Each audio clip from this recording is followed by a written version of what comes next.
பேசிய பிரதமர் மோடி மேடையில் என்ன சொல்றாருன்னா, திமுக காணாம போயிடும், அதை தேடக்கூடிய நிலையில தான் இன்னக்கூடிய நாட்கள் இருக்கும். ஆனா கனிமொழி என்ன சொல்லியிருக்காங்க, திமுக பத்தி பேசினவங்க எல்லாம் காணாம போயிட்டாங்க. ஆனா முதல்வர் என்ன சொல்றாருன்னா, திமுக பத்தி பேச அருகதி இல்லைன்ட்டு சொல்லியிருக்காரு. இன்றைக்கு மூன்றாவது முறையாக 400க்கும் மேற்பட்ட தொகுதிகளில் பிரதமர் அவர்கள், மரியாதைக்குரிய திரு நரேந்திர மோடிஜி அவர்கள் மூன்றாவது முறையாக ஹாட்ரிக் வெற்றியை பெற்று 400க்கும் மேற்பட்ட தொகுதிகளில் வெற்றி பெற்று மூன்றாவது முறையாக ஆட்சி அமைப்பது நிச்சயிக்கப்பட்ட ஒன்று. மக்கள் ஆதரவு கொடுத்துக் கொண்டிருக்கிறார்கள். இந்தியா முழுவதும், பாரத தேசம் முழுவதும் மக்கள் ஆதரவு கொடுத்துக் கொண்டிருக்கிறார்கள். இந்தியா கூட்டணி, இண்டி கூட்டணி இன்றைக்கு எந்த ஸ்டேட்ல கூட கூட்டணி கிடையாது. இண்டி கூட்டணி ஊழலுக்கான கூட்டணி, இண்டி கூட்டணி குடும்பத்திற்கான கூட்டணி, இண்டி கூட்டணி இந்த நாட்டுக்கு எதிரான கூட்டணி, இண்டி கூட்டணி ஊழலுக்கு ஆதரவான கூட்டணி. அந்த கூட்டணியை மக்கள் புறந்தள்ளுவதற்கு தயாராக இருக்கிறார்கள். தமிழ்நாட்டில் பொறுத்தளவுக்கு திராவிட முன்னேற்ற கழகம்னாலே என்னது ஊழல். ஏற்கனவே 2G கேஸ் டெல்லி ஹைகோர்ட்ல விசாரணை முடிய தருணத்தில் இருக்கிறது.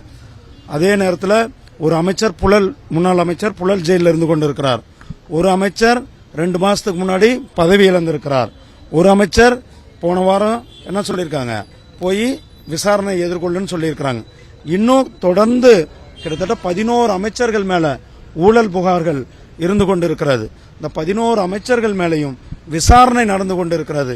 அது மட்டுமில்லாமல் திராவிட முன்னேற்ற கழகத்தில் கருணாநிதி, ஸ்டாலின் கருணாநிதி, உதயநிதி ஸ்டாலின் கருணாநிதி, அதுக்கு அடுத்தது இன்னொரு அவருடைய குடும்பத்தினர் தான் அந்த பதவிகளுக்கு வர முடியும் என்பதை அது காட்டுதுதான் குடும்ப அரசியல் சொல்றோம். ஆனால் பாரதிய ஜனதா கட்சியில சாதாரண விவசாய வேலை செய்யற நானு, சாதாரண விவசாய குடும்பத்தை சேர்ந்த அண்ணாமலை, இது மாதிரி நாங்கள் பெரிய பதவிக்கு வர முடியும்.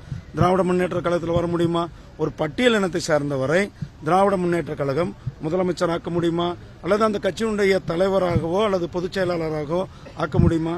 முடியாது. ஏன்னா சமூக நீதியை அவர்கள் வாய்ச்சவடலாக மக்களை ஏமாற்றுவதற்காக, ஓட்டுக்காக தான் பேசிக்கொண்டது. திராவிட மாடல்னு சொல்றாங்க, போலி திராவிட மாடல். ஏதாவது SC/ST ஹாஸ்டல் போய் பார்த்துருக்கீங்களா? ஸ்டாலினை போய் பார்த்துருக்காரா? ஏதாவது ஒரு SC/ST ஹாஸ்டல்? உதயநிதி ஸ்டாலின் ஏதாவது ஒரு SC/ST ஹாஸ்டல் எப்படின்னு பார்த்துருக்காரா? கிராமங்கள் தோறும் ரெட்ட சுடுகாடு. என்னது? கிராமங்கள் தோறும் ரெட்ட சுடுகாடு. SC/ST ஹாஸ்டல்ல போய் கால் வைக்க முடியாது.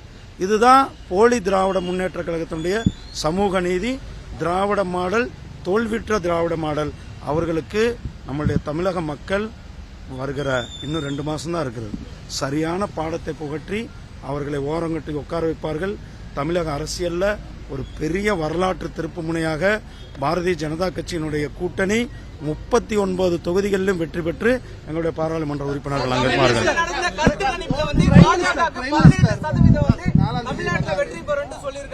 எப்படி இருக்க போகுது? ஏன்னா 1 வீக் கூட ஆகல, ஒரு 5-6 நாள்லயே மறுபடியும் வர்றாரு.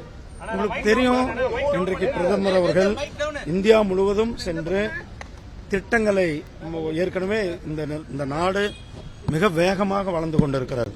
குறிப்பாக இன்ஃப்ராஸ்ட்ரக்சர் டெவலப்மெண்ட்ல அந்த இன்ஃப்ராஸ்ட்ரக்சர் திட்டங்களை தொடங்கி வைத்த திட்டங்கள் எல்லாம் ரெடியாக இருக்கிறது. அந்த திட்டங்கள் எல்லாம் தொடங்கி வைக்க வேண்டும்.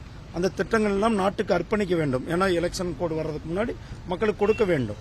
அதனால பிரதமர் அவர்கள் அனைத்து ஒரு நாளைக்கு 3 மாநிலம் 4 மாநிலம் போய்கொண்டு நிகழ்ச்சிகளை நடத்தி கொண்டிருக்கிறார். அதே போல பாரதிய ஜனதா கட்சியினுடைய கூட்டத்திலையும் கலந்து கொண்டு தேர்தலுக்கான பிரச்சார கூட்டங்களிலும் கலந்து கொண்டிருக்கிறார்கள். நான் இப்பதான் ரொம்ப தெளிவா சொன்னேன்.